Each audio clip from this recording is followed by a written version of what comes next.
Hello everyone and welcome back to another video. Today I just wanted to start off by saying thank you because I have now reached 1,000 subscribers. To me that's a huge deal because that means I'm starting to grow. Just this past Friday I was at 312 subscribers and now I'm at 1,032. That's a lot of growth in just a few days, and that's really exciting to me. I'm still working on trying to figure out this whole YouTube thing. I post very casually, but I'm trying to get into a system and all that, and my editing quality isn't the best, but I'm pushing and I'm experimenting, and I'm just trying to get a feel for things, but seeing that there's 1,000 of you guys now, and hopefully more in the future, I'm going to start really trying to push to create better content. Today I am going to be playing a different dimension. It's a game I found on itch.io. It is a more Soviet take on liminal spaces, and I will be posting the link to the itch.io page in the description. I'm still having audio problems, and it really sucks because, it's purely like a me problem. I just don't know where to put the mic, and I'm still learning how to edit like audio volumes within my editing softwares. So if this upcoming video seems a little tacky and the editing's a bit wonky, it's because I was trying to keep my audio from destroying your guys' eardrums because apparently I was like breathing down my mic this time. Last time it was me smacking my mouse against the desk too hard. This time my mic was just too close to my face. I will figure this out eventually. It's just going to be a game of trial and error for me. Hopefully you guys understand. I'm sure you understand. You've stuck around this long. I will talk to you guys again at the end of the video, but in the meantime, enjoy the content. Doc. Doc, do you copy? Finally, the signal's through. Listen, the mission is about to begin, so I have to read you the protocol line by line, according to the manual. Right. Protocol 324. By order of the Institute's Party Department, regarding the implementation of the Deep Spatial Probe. 3 hours ago, our experimental team confirmed the theoretical model of Comrade Professor Yakovenko. The Lenin State Collider has successfully accelerated a particle to exceed the speed of light, which created a breach into a completely new dimension packed inside our world. Operation Codename Expedition Number 1. The date is July 7th, 1970. It is a great honor for you to be the first human step into this new frontier of Soviet science. Your only task is to deploy the sensor array, activate the transmitter, and get the hell out. The elevator is reaching the terminal deck now. Good luck, comrade. Bring us some good data. I now realized I did all that reading just for the voice actor to do the reading for me. Ooh, the film grain is insane. Also, the walking animation is super slow, but that's okay.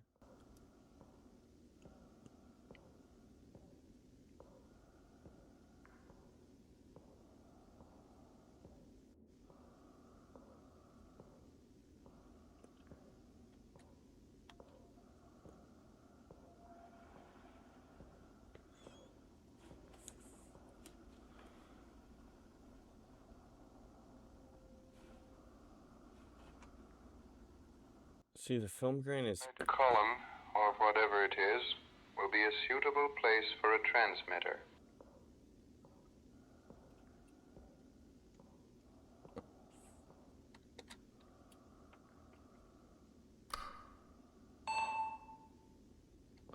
Okay, I can see the data is coming in. Signal is strong and steady. Good job, Doc. We're wrapping things up here. Come back to the elevator.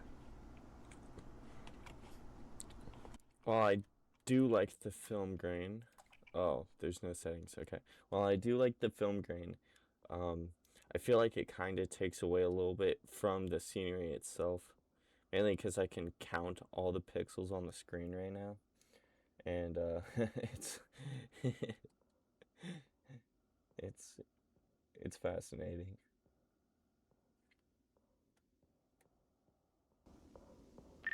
Comrade Petrov, we might have a problem. I don't see the exit. Comrade Petrov, do you copy? Please respond.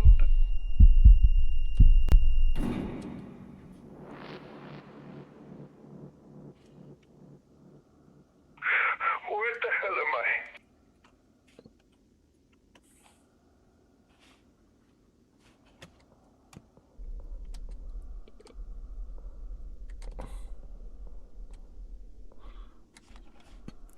Oh.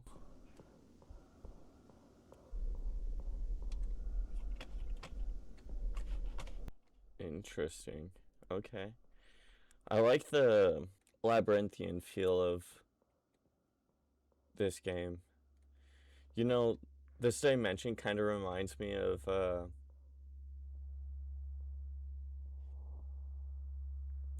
is it 109? SCP-109? What the hell? Radical Larry? This is our Collider project calculations. But how is this possible? Wait, the transformation matrix.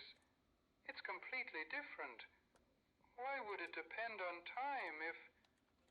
Oh, God. No, no, no.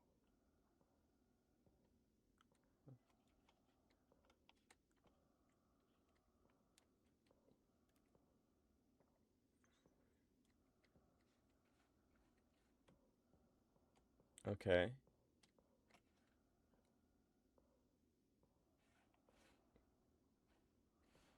Sorry, I thought my hands were backwards.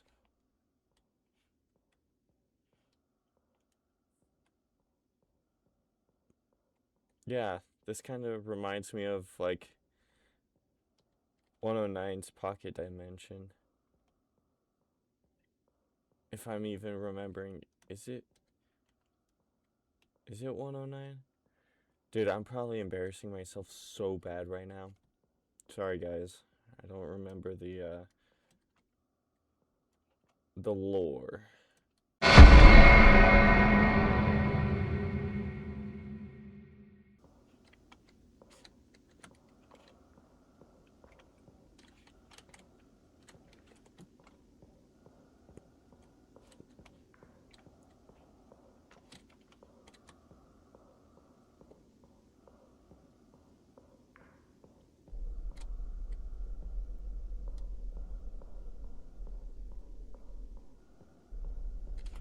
Sorry, what? Okay, I can see where this can be a bit of a interesting puzzles. What if I just keep walking in circles?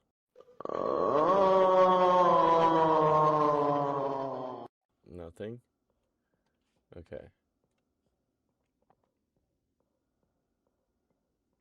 I have to figure out where it loops at and see if I can break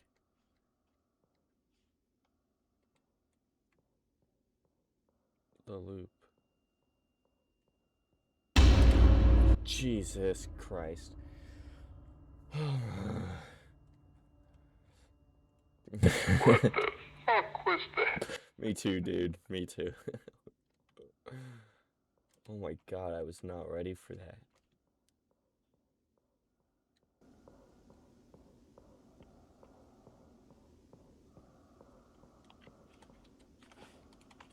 Cool, so breaking the loop leads to new horrors. Fun. Great.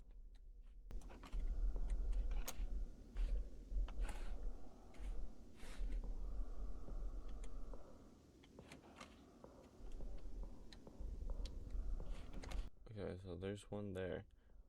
So one over here? No? Okay, so the only one is this one.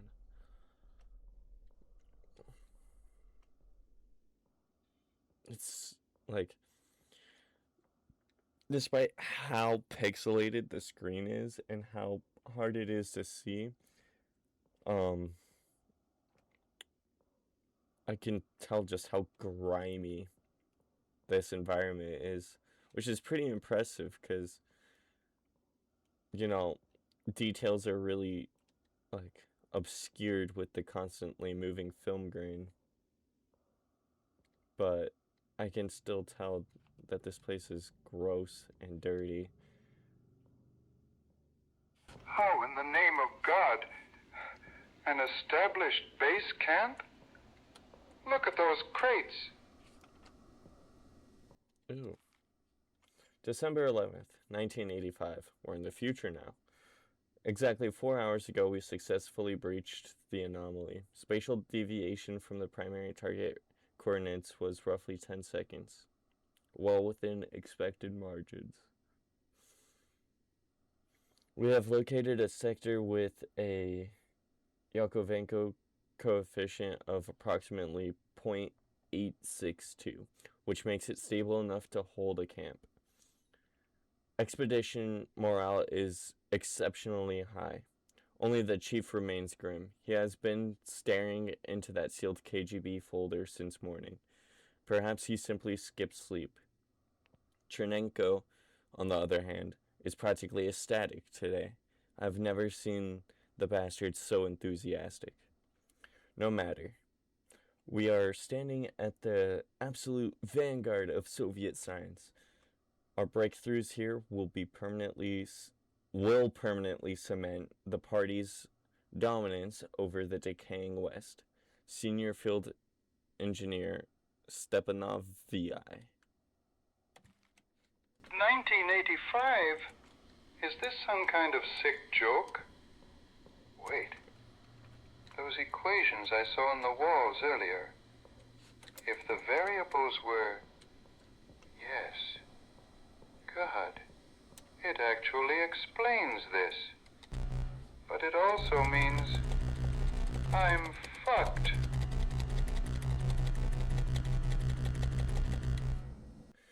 Intern's note. The very first thing we did after arriving was install this security system. Intern's note. The very first thing we did after arriving was install this security system. Now, if you want to enter the team quarters from Sector A1, you must scan your ID card. When I asked why we even needed this, considering we were the only people here, Stepanov just said it was a direct order from someone named Krasnov. I don't recall any professor by that name. Anyway, soon I will be participating in my first field mission. I absolutely can't wait. Samoyanov, AP. Cool, gotta find an ID card. I like seeing my little floppy hands like peek up at the corner of my screen.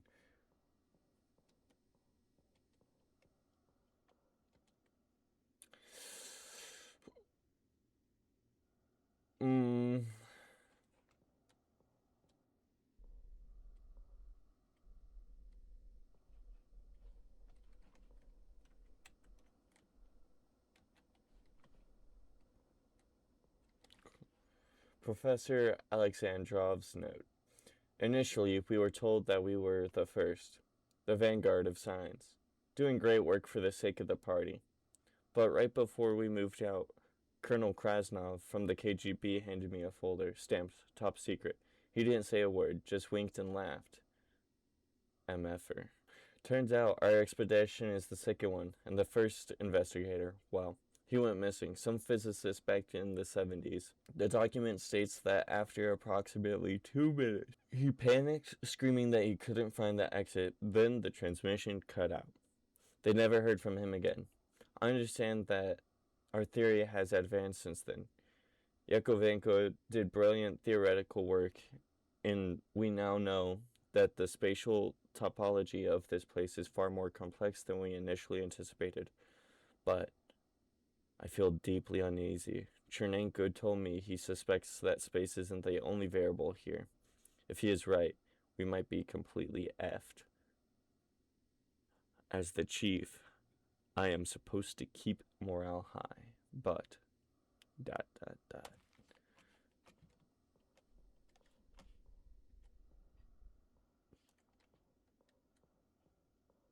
Interesting, so even people phase out of reality.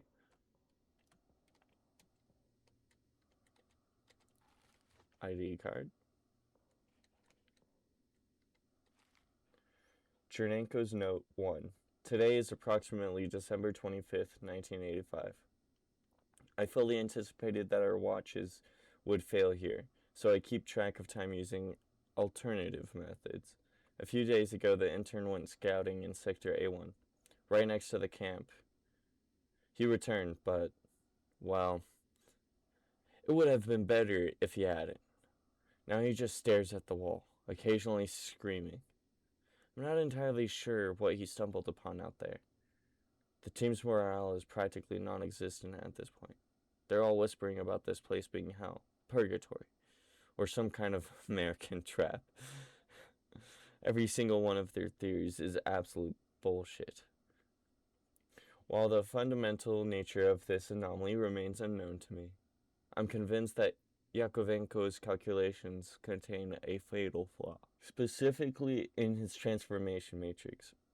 His equations dictate that this space is spatially unstable, and that any sector with a coefficient of below 0.3 should result in total material annihilation. Yet we have observed no such thing. In fact, the physical environment has been exceptionally stable. The walls are solid, gravity is constant. Yakovenko missed something crucial, and I will be the one to find it.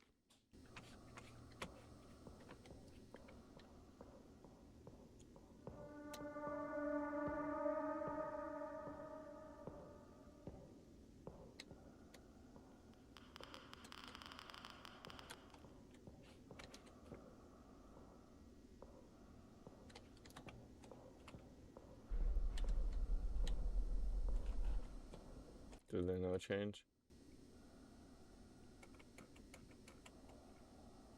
No. I wonder if I time looped myself. I wonder if I saw, like, myself walking.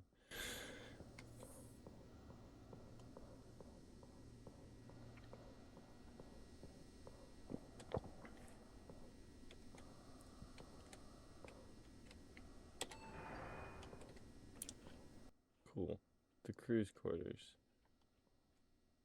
Making progress. December 21st, 1985. Or at least it should be. At least. Wait. Or it should be. At least. Wow. It's becoming impossible to track time here. Watches don't work. I can't even feel my own pulse anymore. Most of us don't sleep. It's as if we don't need to. Communication with HQ cut out the day after we arrived. 2 other expedition members and I tried to make it back to the exit.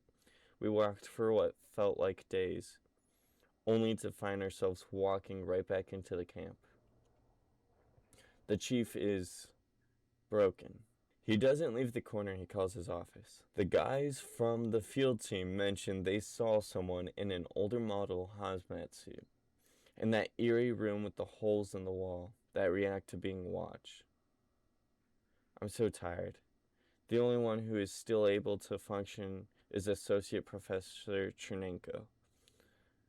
He just keeps calculating something in his quarters. He has probably gone completely insane.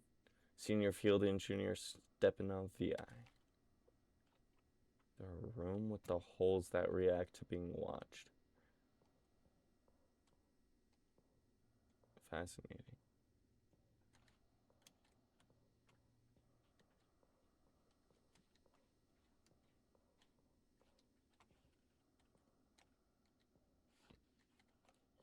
A gas mask. You know me, I gotta check out all these spaces, make sure there's no hidden collectibles or notes. Hello? Nothing? Just boxes?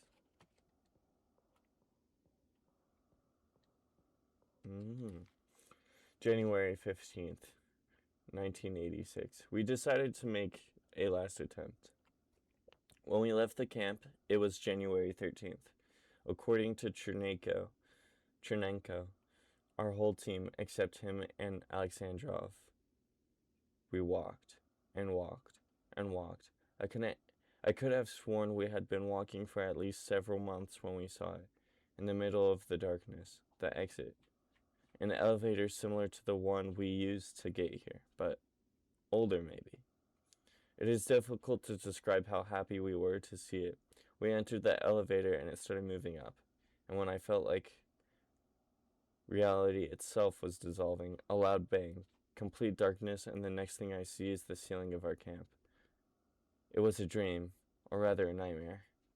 I could have thought so, if I hadn't seen the shock on the faces of the other crew members who found themselves in the exact same situation. We have collectively decided to end this. Sector A1 has a Yankovenko coefficient of around 5.1. In practice, they say this means that if no one observes it, it remains generally stable. If we are all dead, there will be no one left to observe it. Hopefully, we will finally find peace.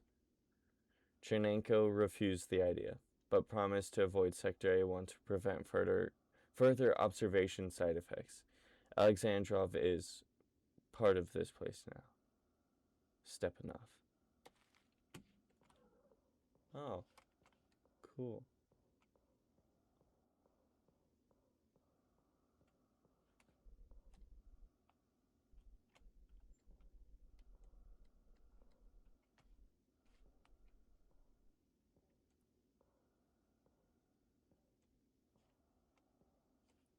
I gotta say,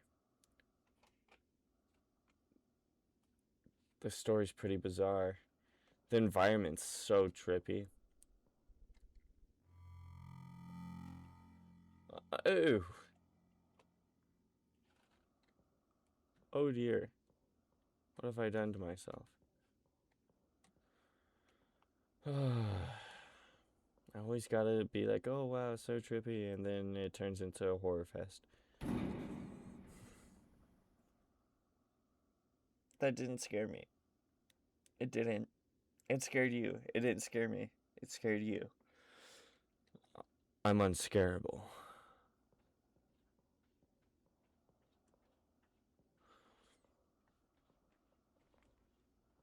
You know, I like that I never know when it's gonna loop or if it will ever loop. But the progression feels really well paced. Chernenko's note too. I'm starting to notice signs of someone's presence in the area. The radio is behaving erratically here, but I am receiving transmissions similar to number station broadcasts. It could be the next expedition, or perhaps the previous one. I read Alexandrov's folder he brought with him. Because of what I found, I have decided to abandon the main camp and continue my work from here. This specific room is fairly secure, but it is flanked by two sectors with Yankovenko coefficients of 0.11 and 0.18, respectively. At such low values, degradation is absolute. The entryways and exits are in a state of constant violent flux. Without knowing the exact sequence to bypass the anomalies, it is mathematically improbable for an outside intruder to navigate through the threshold and stumble upon this location.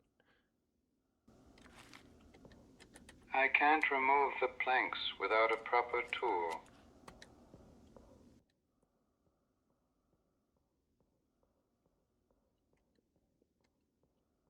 Let's start with the one that has a handprint.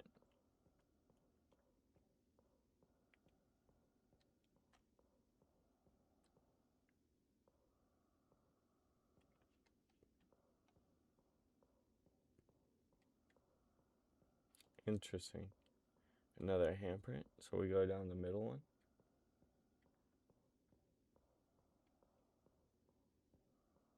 But Brandon, why don't you explore the non-handprint hand-printed ones. Mainly because I don't want to die, and I don't have the time to backtrack, unfortunately. Oh. Chernenko's Note 3. I'm currently positioned directly above Sector F8. We discovered it at the very beginning of the expedition. Before everyone, well... It was initially believed that this sector was impossible to navigate. A seemingly infinite field of pillars shrouded in absolute darkness. In fact, with our standard spatial model, it was impossible to cross. However, I have recently begun receiving a strange rhythmic signal originating from the far side of the field. This implies that navigation is possible via radio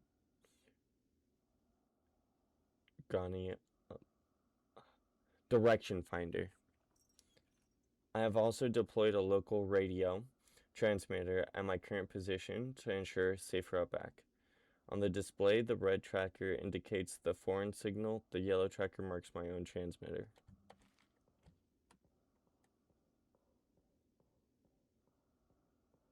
Interesting.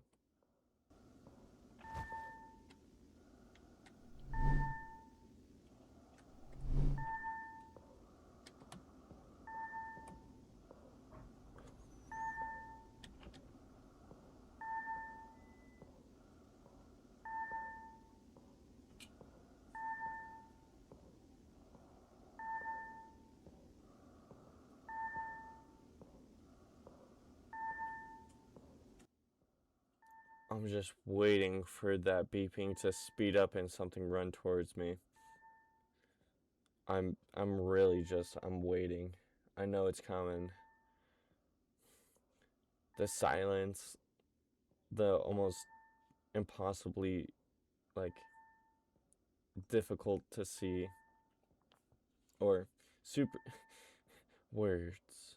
Words are great. I love words. I'm just, taken aback. This environment, the silence, only hearing the beeping of the radio transmitter. It's scary. I'm anticipating something bad happening, and it's freaking me out.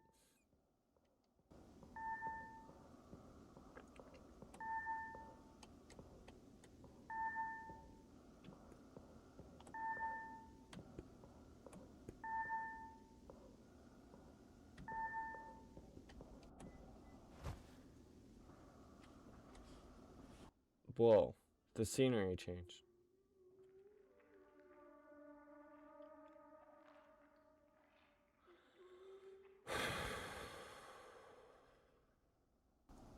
What the fuck was that?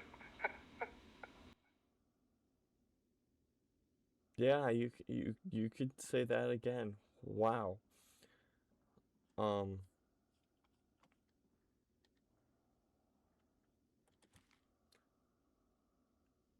Chernenko's Note 4.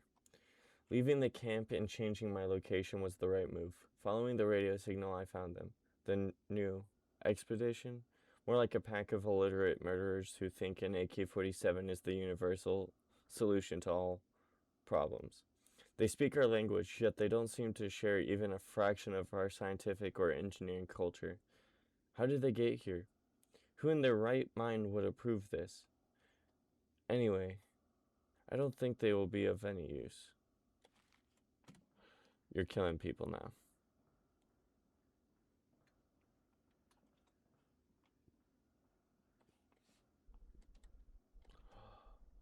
Yo, what? Desperate note. It's July 7th, 1970. Or at least it was, before I got here. Time in this place is a very relative concept. I was supposed to install the transmitter and return immediately, but instead, I'm probably stuck here forever. Effing Petrov and Yakovenko lured me into this, and that dodgy bastard, Captain Krasnov. They promised me I'd be promoted to professor, get a new apartment from the state. I never cared about advancing science for the sake of a bright future. It was just a job. I just wanted to live in peace with my family. While wandering these corridors, I stumbled upon the work of someone named Chernenko. If he is right, this place exists completely outside of our concept of a timeline. The time here curves, wraps around itself, and behaves erratically. You can meet poor bastards from a completely different decade. Hell, you could probably even meet yourself from the past or the future. If only I could meet this Chernenko, or whatever is left of him. Maybe he knows how to get the hell out of here. Interesting. So there are secret little compartments.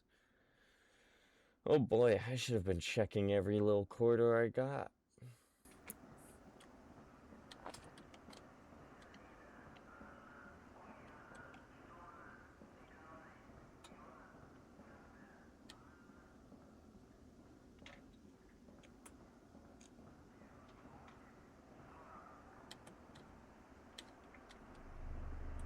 What? Another can?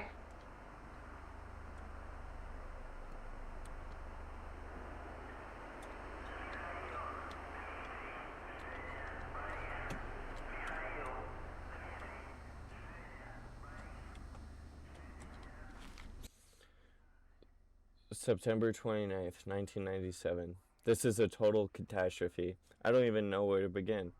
A bunch of higher up assholes from the CIS committee in expensive suits came to us, dumped a pile of classified documents on my desk, and said, "We need this project to continue." What? A project calculated by that ancient dick, Yakovenko. The very project that has already killed at least 11 people in the middle of a severe economic crisis. They just muttered something about a matter of international prestige and left. Of course, our funding is near zero. Somehow we managed to prepare the collider after 8 years of idleness. But when it came to assembling a team, we only had myself and 2 volunteers left from the institute. For the management, however, this wasn't an issue. They can no longer give orders to scientists, but they can still command the army. Meaning this so-called expedition now consists of 2 scientists, 1 engineer, and 7 soldiers who don't look friendly at all. By some miracle, the collider worked within expectations. We breached the space 2 days ago using Alexandrov's corrections to Yakovenko's original equation, and yet the only order we have received so far is to stand by. Great. Professor Semchenko.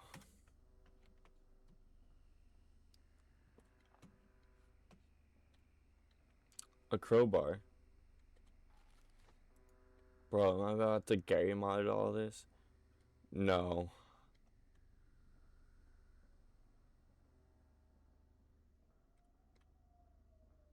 Okay, it's time to do some exploring.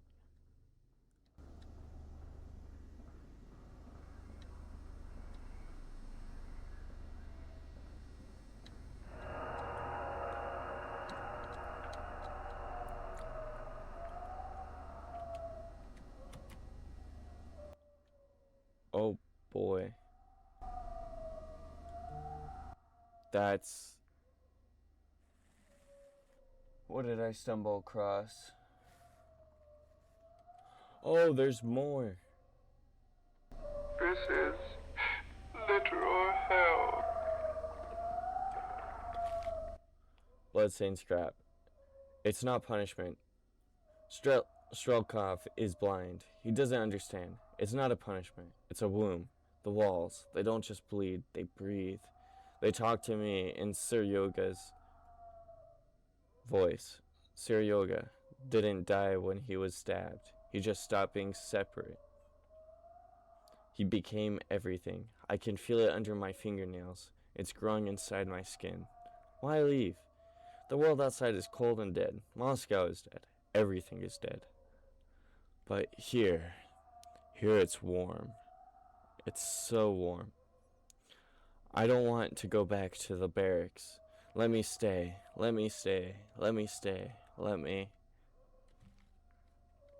Yeah, you guys have fun with that.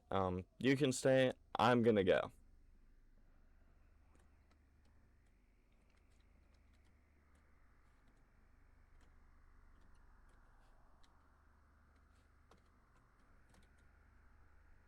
Description. The program attempts to collapse the local 3D geometric manifold by overloading the core collider loop, designed by Associate Professor Kirov BL to exploit anomalies in the local spacetime continuum. Critical error. Warning. The system of differential equations describing the boundary layer remains unsolved due to the lack of raw computational power on the Pentium 2 architecture. The variance calculation cannot be completed. Expected outcomes 50-50. Successful displacement. The subject is ejected outside the boundaries of the local manifold back into the baseline reality. Architectural merge. The subject's physical mass and cognitive matrix are compressed into the spatial geometry, permanently becoming an element of the infrastructure. I couldn't finish the math. Strelkov is at the door. God forgive us.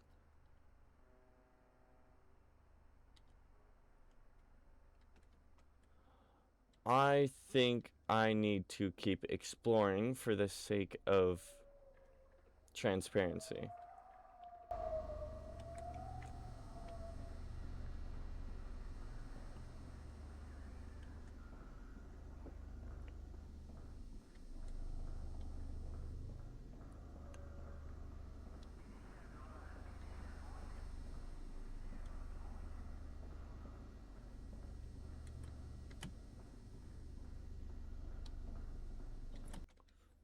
I need to learn all I can about this. Scrawled note. 2 effing morons got drunk in the pantry, and one of them stabbed the other.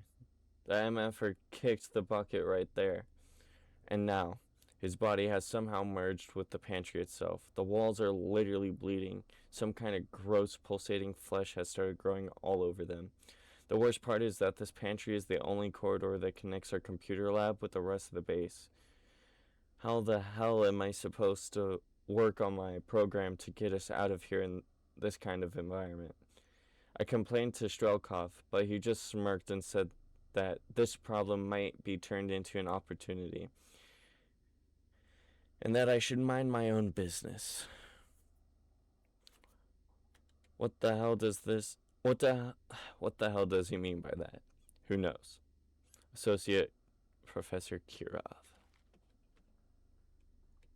Okay, so if I came down here first, I would have known that there was a flesh wall, or a flesh room. More notes, yes. October 19th, 1997. Yesterday, communication with Moscow went dead. Today, Kiev isn't responding either. Astana, Minsk, Tashkent, absolutely nothing. The conclusion? Nuclear war. Those diploma-wielding whiners are trying to tell me some fairy tales about radio waves and time distortion. Have they lost their effing minds? How the hell can time curve? It's not a rifle barrel. Enough. Our only chance of survival in here is iron discipline. Captain Strelkov.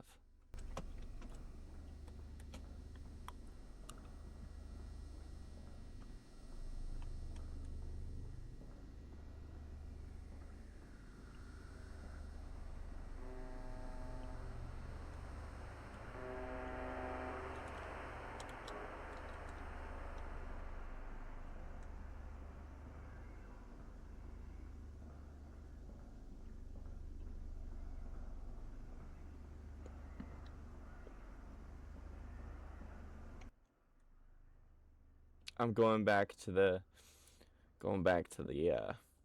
base because I picked up that crowbar. I really want to go back to see if I could actually get in there, because I'm pretty sure that terminal ends the game, and I don't want to end the game just yet. I'm having fun. Okay, I'm back it was an uneventful walk, so I kind of just cut it just to shorten the video a little bit, because I've been posting really long videos, and I'm trying to work on maintaining viewer retention, which is a lot harder than I thought it would be, but time and effort. Chernenko's Note 5. Yakovenko was nothing but a blind theorist. The bastard is probably dead by now, rotting in his luxurious Moscow apartment, while I'm rotting here because of him. I finally understand this place. The main issue isn't spatial instability, it's time. Time here isn't linear. It's topology. Its topology is closer to a 5-dimensional torus. All these infinite hallways and loops happen because we are traversing time, not space. You turn a corner and end up where you started, not because the corridor is broken, but because the anomaly just reset you to the exact timestamp of your previous visit. More importantly, this dimension reacts to computations. I've been using my personal computer to alter the stability levels. I even wrote the program that could collapse its whole manifold and eject the user back to a stable baseline. But my hardware is a joke. The program requires a processor capable of at least 200 million operations per second. In 1986, such power is science fiction. I've saved the routine to a floppy disk and left it here. For me, it might be minutes, but decades will pass outside. I can only hope the next expedition brings a machine power enough to run it. Oh, I'm so onto something. Back to the other place.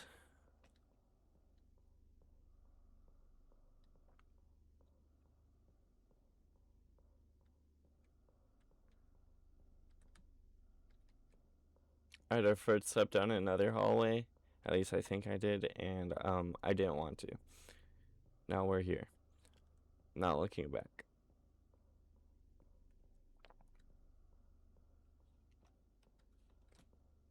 I've gone a while without a scare, which is making me nervous.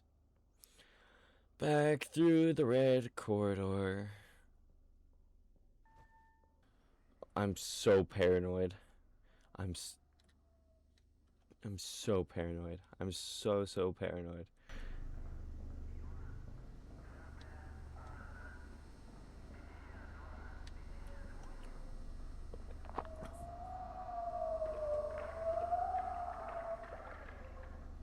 The Flesh-Men.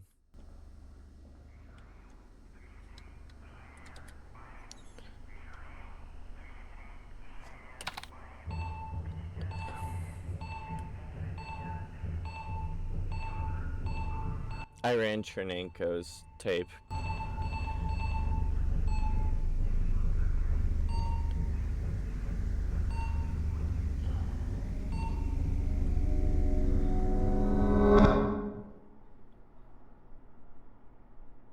Did I do it?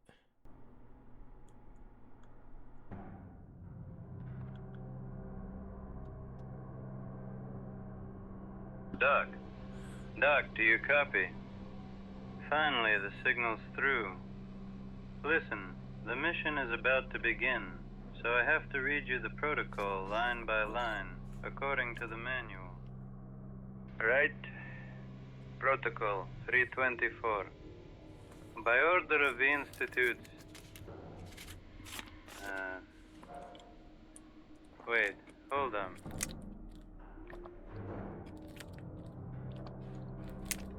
Oh, for fuck's sake. Doug, change of plans. The mission is cancelled. Turns out Yakovenko completely fucked up the math. There is no dimension down there. Just a bunch of empty space and solid rock. We're pulling the elevator back up. Let's go home. Guys, I did it. I got the good ending. Hey guys, I hope you enjoyed the video. And if you did, please consider liking and subscribing. I have just recently hit 1,000 subscribers, like I said at the beginning of the video. And I hope to grow more. I'm still trying to find some more content to kind of introduce, but I'm hoping to keep a consistent stream of recordings and, little updates here and there for everyone. So please share. I don't care who you share it with, your dog, your cat, your boss, neighbors, whoever. I just want to grow a community. And as I continue to find my voice and my niche, I hope you guys stick along for the journey. My next big milestone is reaching 4,000 valid public watch hours, and I'm sure that's doable, but that's just, going to take time and consistency on my part. You guys are doing wonderfully. Thank you. Keep supporting me, and I can't wait to see this channel grow more and more. Have a good day, guys. Bye.